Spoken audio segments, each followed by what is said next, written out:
Hello children, welcome back to the lesson Vision of the Indian Constitution Module 2. In the previous lecture, I discussed with you about the Constituent Assembly, about the Nehru Report, about what the Constitution means. Now, in this particular module, we will be studying in detail about the principles of the Constitution.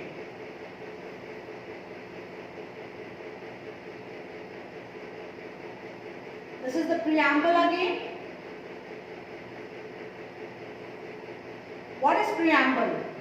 Preamble is a brief introductory note. If you remember in lesson 1, I gave you the definition, but here I have rather made a slide so that the meaning is very clear, because when you go to the higher classes, the question comes that what is the preamble? So you should have a very clear idea of what the preamble is. The preamble is a brief introductory note of our Constitution.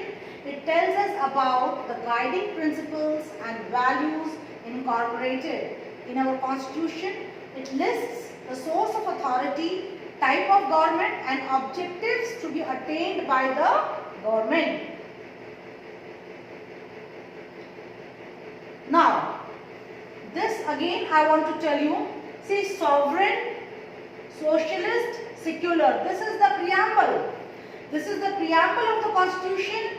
I read it out to you in the first lesson. I am reading out again so that why I am doing this again and again, so you understand, because this class 8 history, you will have a continuation of it in class 9 and in class 10, where you will be asked questions on sovereignty, socialism, secularism, liberty, equality, justice, fraternity, so many things. Now these things you will have to deal in detail over there. So you should know at this point that actual what is the meaning of that. Then you will be able to understand the elaborated form of it.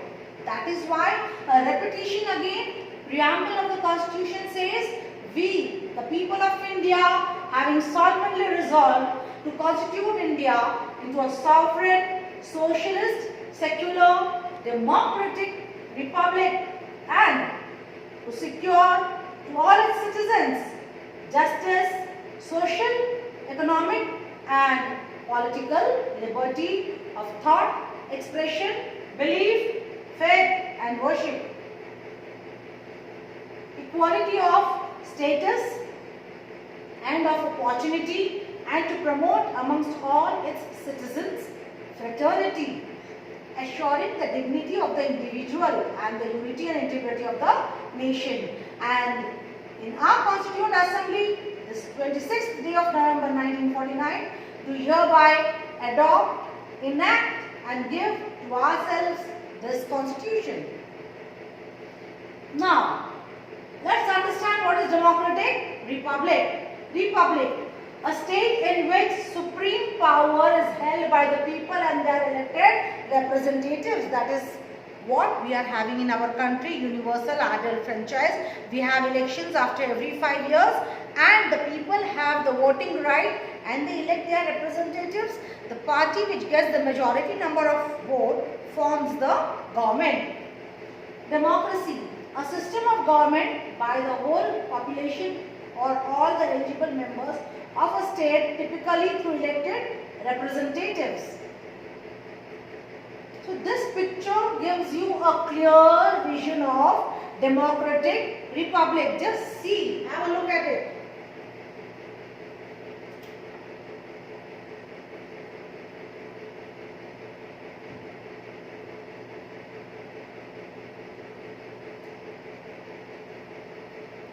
This is the parliament. These are the symbols of the different political parties. That means power lies in the hands of the people's representatives who make laws. Ultimately, it lies in the hands of the people. Justice. Justice stands for what? Rule of law. Absence of arbitrariness and a system of equal rights, freedoms and opportunities for all in society. In its preamble, it means no birthright that you are born in a particular caste or a class, so you enjoy some special privileges. No, all are equal in the eyes of law. So justice remains the same for all.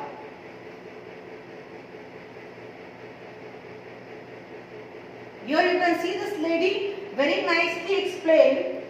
The statue says that she is the Lady of Justice with a band on her eyes and with this weighing scale on the hand, which means that the justice will be given in an impartial manner. Socialism. Now this word socialist was added to the preamble later on by the 42nd Amendment Act of 1976. That means social equality means absence of discrimination on the ground of caste, color, creed, sex, religion or language. So today when you sit in the class and a new child comes, do you ask him which class or which caste you belong to? No. When you go to a restaurant, you don't ask the waiter or the manager, okay, you belong to which class, which caste, okay, which language do you speak? Do you ask? No. You ask for the menu. But there was a time when these differences mattered in society and were practiced a lot. That is why this concept of socialism had to be introduced, which says that there will be no discrimination on any of these grounds. See here, all working together, men, women, different caste, different color, coming from different area. This is socialism. This again another picture talks to you about socialism. Anybody can go anywhere, walk anywhere, eat with anywhere, sit with anywhere, chat with anywhere, make friendships with anyone. No distinction, no discrimination. Next principle is liberty. So this is the Statue of Liberty. What does liberty according to the Indian Constitution means? It means freedom to decide the way of your life, how you will live, what you will study, what you will eat, where you will stay, freedom of thought, freedom of expression. This all gets compiled under liberty.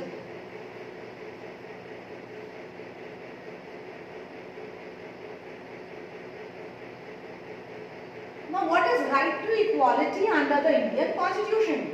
Another important feature of the Indian Constitution says right to equality. You see both of them stand equally. Right to equality is one of the 6 fundamental rights which says equality before law, prohibition of discrimination on grounds of race, religion, gender, caste or birthplace. It also includes equality of opportunity in matters of employment, abolition of untouchability and titles. So all are equal, nobody is special when you go to vote. When there are elections, when you go to vote, we all are standing in one queue, whether it is Mr. Bachchan, Mr. Khan or whosoever. Who comes first stands in the line, goes, casts his vote and comes out. So wherever we are, first come, first stay. We all are sharing a common platform, that is our Indian national flag, our country, our soil. So we all are children of the same motherland with the same status. Fraternity. What does fraternity mean? These 2 pictures, some idea? Okay. This refers to a feeling of brotherhood. So when we are staying in the society, we should live happily, peacefully, with love, with a feeling of brotherhood. We should take care of everybody, of each and every citizen, of your neighbors, everybody. So for that, what you need to have is a feeling of brotherhood, a feeling of care, a feeling of love. We think optimistic, we think positive about everybody. That is called as fraternity. And why fraternity? Because only when you have fraternity, it's only then that you will be able to live happily. If you don't develop this feeling of fraternity within you, you will have a feeling of hatred, enmity, or not good feel about your neighbors or the people working around you. So how will you be able to survive? How will you be able to live peacefully? So if you have to enjoy life, peace should be within you, peace should be outside, and peace should be in the surrounding. So for that, it is important to have what? Brotherhood. Secularism, another important feature. See, these are all the religions. Hinduism, Jainism, Buddhism, Sikhism, Islam, Christianity, and the whole picture tells you that so many religions are being practiced in our country. Means so many faiths, so many cultures, so many languages. Now, a secular state means that the one that protects all religions equally and does not uphold any religion as the state religion. We don't have any state religion, we don't have any national religion, neither do we have a national language. Many of the citizens of India still say that Hindi is our national language. It is not, it is an official language. Because we are a secular state, we do not favor any particular religion or a particular language as such. We think about equality, we behave and we implement.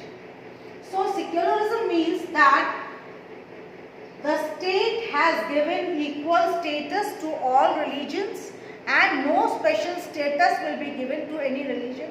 Special religion, for example, it happens in other countries, in Islamic countries, even in European, over there Christianity is held high.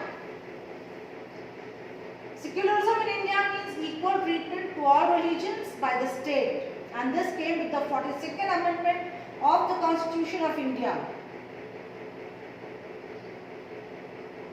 Now your assignment, what you are supposed to do.